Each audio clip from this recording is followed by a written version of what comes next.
Hei kaikille, olen Suila Devneri Haataja ja olen täällä jakamassa kanssanne jotain ähm, erityistä ja henkilökohtaista. Tänään haluan kertoa teille enemmän itsestäni, omista vahvuuksistani sekä siitä, miksi olen intohimoinen opiskeluhuollon kuraattorityöstä. Ensinnäkin koulutaustani liittyy vahvista ihmisten autamisen ja tuken.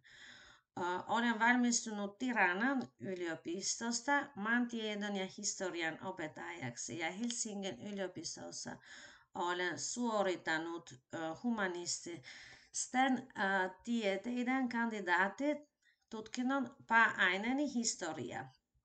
Lisäksi olen suorittanut pedagogiset sekä koulukäyntiohjaajan opinnot. Nämä opinnot sekä kertynyt työkokemukseni koulukäynnin ohjaajana ja monikielisenä ohjaajana ovat valmistaneet minua kohtamaan monia eri tilanteita niin oppilaiden ja heidän vanhempiensa kuin myös opetushenkilökunnan välillä. Muuten Suomen opiskelijaksi yli 20 vuotta sitten. Ja sekä oma maahanmuuttajataustani että nykyinen elämäni kahden kouluikäisen lapsen vanhempana auta minua ymmärtämään sekä opiskelijan että heidän perheidensä tilannetta. Pitkän maassa oloajan olen myös sopeutunut suomalaisen kulttuurin ja koulumaailman ja pystyn hyödyntämään kokemuksiani ja oppimaani kuraattorin työssä. Kuraattorin työssä ensin arvoisen tärkeää, että kuraattori ja oppilaan välillä syntyy luottamussuhde, jolloin oppilaan on helpompi puhua mieltä painavista asioista välitavalla aikuiselle. Oman taustani ansioista pystyn asettumaan oppilaan asemaan ja kerronkin heillä jo heti tutustuessamme, että minä en toimitse heitä ja kohtelen heitä vertaisinaan ihmisinä.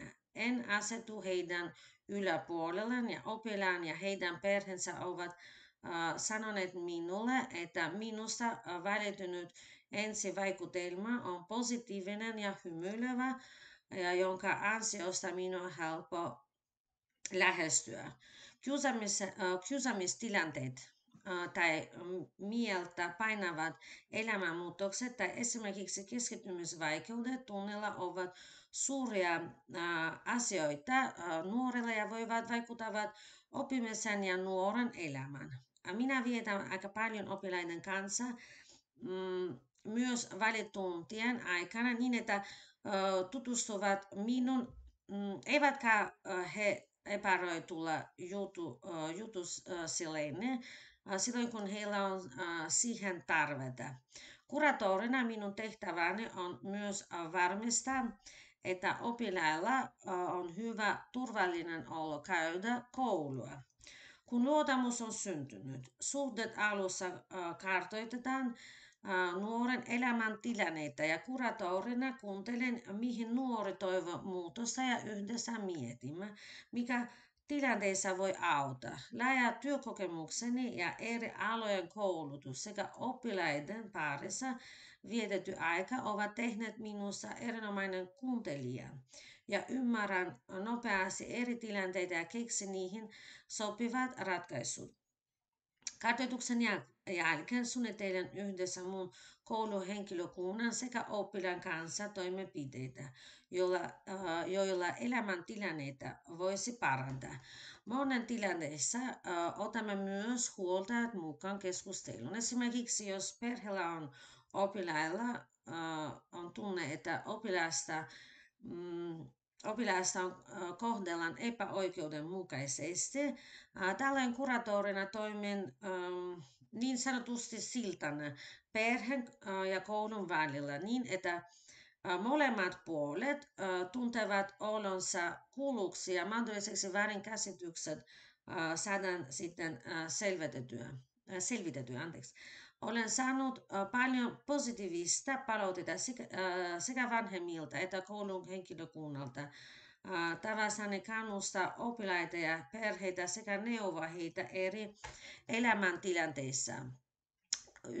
Yleisöllisen oppilashuoltotyöhön liittyen kuraattorina osallistun yhdessä muiden oppilaiden opetustyöhön liittyvien aikuisten kanssa kartoitamaan koulussamme ilmeneviä ilmeitä, esimerkiksi kiusaamista tai levottomuutta luokatasolla. Yhdessä keskustelemme ja suunnittelemme sopivia menetelmiä tilanteiden mukaan. Mielestäni sekä kahden keskikset että ryhmäkeskustelut ovat toimivia tapoja ratkaista tilanteita työssäni. Luovuuteni ansioita olen saanut aika hyviä ja rauhoittavia tuloksia levottoman luokan rentoutusharjoituksilla, joita opettajat ovat ottaneet käyttöön myös muina aikoina. Kuratorin työ voi joskus olla aika haastava, mutta minusta on ihana kuulla oppilaita, että he ovat kaivaneet minua poissaoloni aikana. Oppilailta ja vanhemmilta saatu palaute on syy, jonka vuoksi tätä työtä jaksaa tehdä päivästä päivään. Eli tunnen voimakasta empatiaa ja sitoutumista oppilaiden hyvinvointiin. Minulla on erinomainen vuorovaikutusta ja ongelman ratkaisukyky. Nämä ominaisuudet ovat minulle tärkeitä, kun työskentelen opiskeluhuollon parissa ja oppilaiden kanssa. Matkani kuratoriksi on täynnä intohimoa auta muita. Olen oppinut paljon kuratorin asiantuntijana samaksi oppilaitoksesta ja olen kasvanut ammatillisesti ja voin käyttää tietojani tulevaisuudessani. Kuratorina uskon, että luovuus on yksi tärkeimmistä työvälineistä. Siksi tässä videossa haluan antaa luovuutenne loistaa ja näkyä kaikissa sateenkaaren sävyissä. Kiitos paljon ja hyvää päivän jatkoa.